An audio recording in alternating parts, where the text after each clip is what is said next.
नमस्कार, मी संदीप चव्हाण आणि आपण पाहताय LS मराठी। पाहूयात काही विशेष घडामोडी। भाजपच्या सत्ता कारणामुळे मुंबईकरांची सुटका नाही, किशोरी पेडणेकरांची टीका। ठाकरेंना टार्गेट करून मोकळे होतात पेडणेकरांचा आरोप। प्रहारचे नेते बच्चू कडूंनी येवला प्रांत कार्यालयावर फेकला कांदा मका भावात घसरणीच्या निषेधार्थ बच्चू कडूंचा मोर्चा।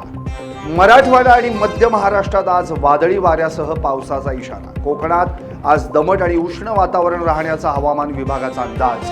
तर धाराशिव, लातूर, सोलापूर, नांदेडमध्ये विजांच्या कडकडाटासह वादळी वाऱ्याचा जोरदार पाऊस होण्याची शक्यता। मुंबईत 36 अंश सेल्सिअस तापमानाचा पारा। तापमानाचा ट्रेंड आज आणि उद्याही राहणार कायम। मुंबईकरांना बसणार उन्हाच्या झळा। सांगलीत अपुऱ्या पाणी पुरवठ्याचा मुद्दा सभागृहात गाजला। पाणी टंचाईच्या मुद्द्यावर नगरसेवकांनी प्रशासनाला धरलं धारेवर। सुरळीत पाणी पुरवठ्याची नगरसेवकांची मागणी। नवी मुंबई विमानतळाच्या नव्या वेळापत्रकात छत्रपती संभाजीनगर आणि कोल्हापूरचा समावेश।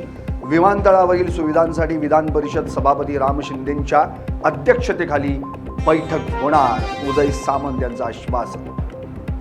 नवी मुंबई महापालिकेच्या सर्व शाळा होणार इंग्रजी माध्यमाच्या। खासगी शाळांच्या मुजोरीला बसणार चाप।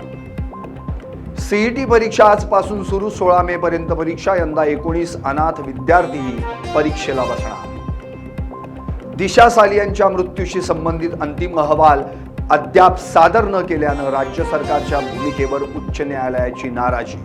अंतिम अहवाल सादर करणार की नाही, न्यायालयाचा प्रश्न।